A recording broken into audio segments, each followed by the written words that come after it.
I have cystic fibrosis. But what is it exactly? Well, CF is a genetically inherited condition. It's caused by a faulty gene, no, not genes, gene, which controls the movement of salt and water in and out of the cells. Now, because this gene is a bit dodgy, it creates thick, sticky mucus, primarily in the lungs and digestive system, but in other organs too. Don't! Warning! It is not contagious. Yippee! It is also something which you are born with and cannot develop later on in life. There are over 10,800 people in the UK who have it, over 70,000 people worldwide. But how did this come to be? Alright, let's take it back to biology class. Everyone has 46 chromosomes that split into 23 pairs, half of them from mum and the other half from dad.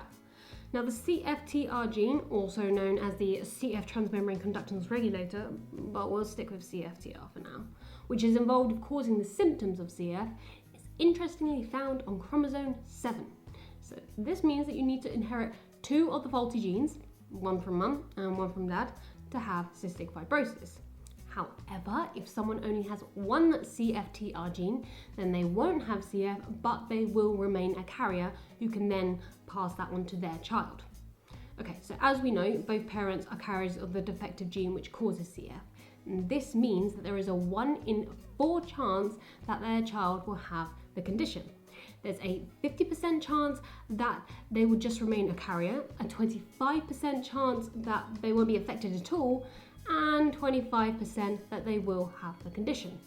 And guess who was in the latter 25%? Whereas my brother does not have CF, lucky sod. However, he may still be a carrier. In fact, 1 in 25 people actually carry the faulty gene without even knowing. Alright, let's move on to the lungs. CF people are constantly producing sticky mucus, which is flipping difficult to shift from the lungs. If left unattended, it can cause many problems, the worst of which is a chest infection, which can, over time, cause irreversible damage to the lungs. Okay. Please welcome to the page. Other Kate? I was just about to explain mucus to them. Do you want to do it? Yes. Right, well, mucus is normally watery and thin and is produced by cells in the airway lining. Its main objective is to defend the lungs from attack from bacteria or viruses. Yes, that is correct. Also, the airways in the lungs are lined with tiny hairs called cilia, whose main job is to keep the airways clear of mucus, bacteria and dust. And this is achieved by the hairs moving back and forth, which pushes the mucus up the airways to be coughed up or swallowed. Absolutely. However, someone with CF has a layer of sticky mucus lining the airways, therefore trapping the cilia beneath it. So because it can't move properly, the mucus is stuck there and can capture dust particles that are breathed in, or bacteria, which can cause irritation or infections to grow. Okay, are we done now?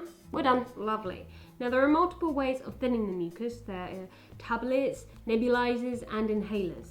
Also, daily physiotherapy is essential to keeping the lungs as clear as possible, although it is time consuming. True. Alright, let's move on to problems with the digestive system.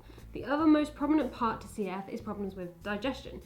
To put it simply, we can't break down the fat in food or drink, so we need tablets called Creon. Not to be mistaken for crayons, 2 very different things. Okay, yeah, so we need Creon to help break down the fat in food or drink. So how much Creon we need really depends on how much fat is in said food or drink. So getting the dose right for each meal is imperative. Too much or too little can result in weight loss or prevent weight gain, and can also cause some unpleasant bowel symptoms. And trust me, that ain't nice. No it's not. Do you want to explain the science behind it? Leave it to me. Alright, well, the pancreas has 2 main priorities. The first of which is to produce enzymes, and the second of which is to produce insulin. Now, the pancreatic juice is an alkaline fluid which contains the enzymes to break down fat, protein, and carbohydrates, and it travels along the pancreatic ducts and neutralizes the stomach acid, therefore allowing those enzymes to reach the digested food. Yes, that's what should happen. But in CFers, those ducts are blocked with mucus, therefore preventing those enzymes from reaching the digested nutrients. So because it can't be broken down or absorbed properly, it can contribute to malnutrition, weight loss, physical weakness, etc., etc., etc. It also means that the vitamins aren't absorbed properly, which can lead to all sorts of madness. And most CFers actually take vitamin supplements. Yeah, and unfortunately there are also supplements to replace the lack of enzymes, which are the Creon.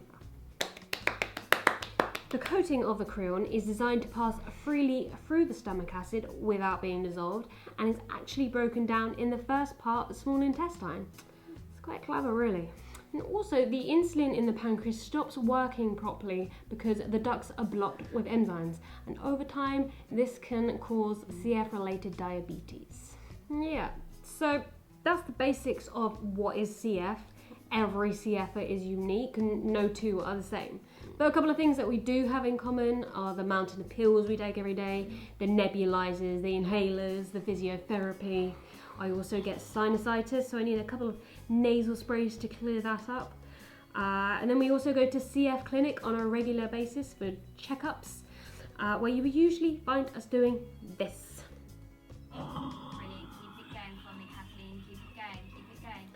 This is the test that measures how much air is in our lungs.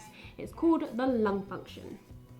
Also, at some point in our lives, most of us will go into hospital to drug up on IV antibiotics for a couple of weeks to treat any nasty chest infections. How frequently we go in really varies from person to person. Some are in every month, others are in less often, but it's still a part of our lives. Like I said, no two CFer are the same. Some need feeding tubes to help them gain weight, others need oxygen or even wheelchairs.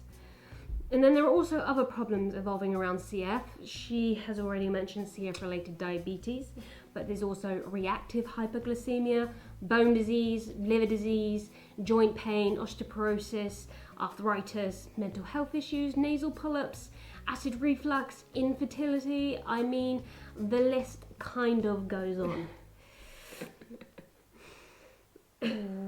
What is so funny about that?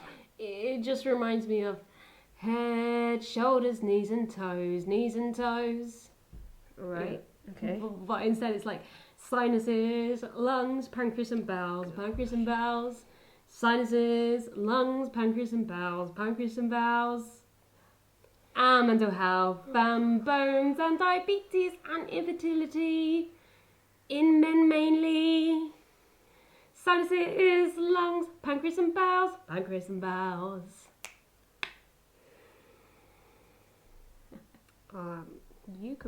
You can go ahead and subscribe now.